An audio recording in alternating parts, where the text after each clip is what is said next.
गया अब पानी सूख गए बाद अब गाड़ियाँ देखो अभी पूरा रोड गाड़ियाँ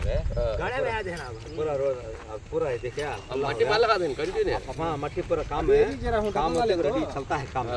सभी मारा ना मट्टी पूरा लास्ट तक वहाँ तक झंडे दागता ही वहाँ तक ऐसे भी वहाँ से वो हद्दा ये हद्दा अब हमें इधर आको वहाँ मस्जिद में आ जाती है साइड मस्जिद से इधर आको ये पूरा आको हमें फर्स्ट ये मट्टी अब पूरा सुखा डाले वहाँ जो पानी आता पूरा टिका डाले टिका को काम भी बड़ा फास्ट चलता है काम भी अब इंशाअल्लाह बहुत फास्ट चलता है जब ऐसे पानी ऐसा है क्या चलो ओके बाय ఇప్పుడు కనపడతారు అస్సలాము అలైకుం అందరికీ నమస్కారం నా పేరు Shaik Kalesha parliament minority secretary అండి నిన్న కలెక్టరేట్లో వైసీపీ నాయకులు కాకాని గోవర్ధన్ రెడ్డి గారు అదేవిధంగా ఎమ్మెల్సీ చంద్రశేఖర్ గారు మీరు ఒక పత్రం ఇచ్చారు అదేంటంటే ఈ కూటమి ప్రభుత్వము మన ముస్లిమ్స్ల వక్ఫ్ బోర్డు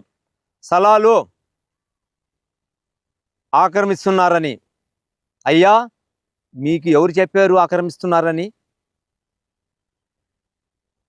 గత ప్రభుత్వంలో 5 సంవత్సరాలు మీరేం చేశారని ఒక్కటైనా అభివృద్ధి పని చేశారా ముస్లిమ్స్ గురించి ఇప్పుడు మీరు ముస్లిమ్స్ మీద కపటి ప్రేమ చూపిస్తున్నారు మీరు అదేవిధంగా మన నారా చంద్రబాబు గారు చేస్తున్న ఆంధ్రప్రదేశ్లో అభివృద్ధి అదేవిధంగా మన నెల్లూరు నగరంలో మన మంత్రి నారాయణ సారు చేస్తున్న అభివృద్ధిని మీరు ఓర్వలేక ఇంకో విషయం ఏంటంటే మన ముస్లింల ప్రియతమైన నాయకుడు మన వక్ఫ్ బోర్డ్ చైర్మన్ అబ్దుల్ అజీజ్ గారు మన ముస్లిం చేసుకున్న అదృష్టం ఎందుకంటే నెల్లూరులో చరిత్రలో అలాంటి నాయకుడు ఇప్పటికి మేము చూడలేదు అలాంటి నాయకుడు ఇప్పటికి పుట్టలేదు అట్లాంటి నాయకుడు పుట్టడు కూడా దేనికంటే ముస్లిమ్స్ల గురించి ఆలోచించే నాయకుడు ఎవరంటే అబ్దుల్ అజీజ్ గారు ఆయన ఎన్నో అభివృద్ధి పనులు చేశారు షాదీమహల్ కానీ చూడండి అదే బారిషదర్గా చూడండి ఇప్పుడు ఇదే వక్ఫ్ బోర్డ్ స్థలాల్లో 1958 నుంచి ఎన్నో ముస్లిమ్స్ వక్ఫ్ బోర్డ్ స్థలాలు పాడుపడిపోయి పట్టించుకోకుండా ఉంటే ఈయన ఏకైక నాయకుడు రెజెంట్ ఆయన వచ్చిన తర్వాత అజీజ్ భాయ్ గారు ఈ స్థలాలన్నీ చూసి మన ముస్లిమ్స్ బిడ్డలకి మనం ఏం డెవలప్మెంట్ చేయాలి గత ప్రభుత్వంలో అదే జెండా విధిలో స్కిన్ డెవలప్మెంట్ ఉంటే మీ ప్రభుత్వం వచ్చిన తర్వాత అది తీసేసి చికెన్ పొగడాలు వేయించుకున్నారండి మీరు కూడా చెప్పేవాళ్ళు అయిపోయారా ఈరోజు ఇప్పుడు మన కూటమి ప్రభుత్వం టీడీపీ గవర్నమెంట్ వచ్చిన తర్వాత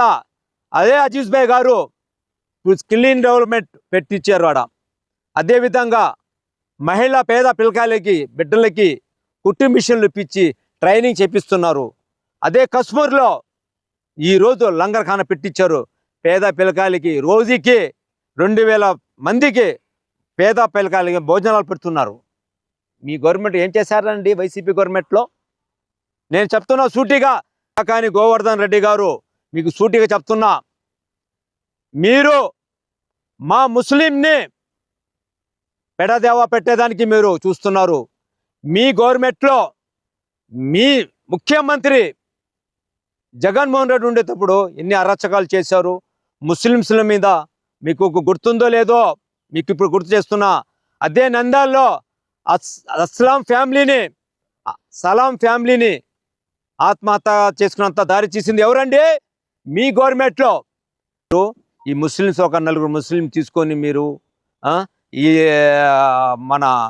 కూటమి ప్రభుత్వము కబ్జా చేస్తున్నారు ముస్లిం స్థలాలని ఎవరు కబ్జా చేయటం లేదు అన్ని అభివృద్ధి చేస్తున్నారు ఎక్కడెక్కడ స్థలాలు తీసుకొని మన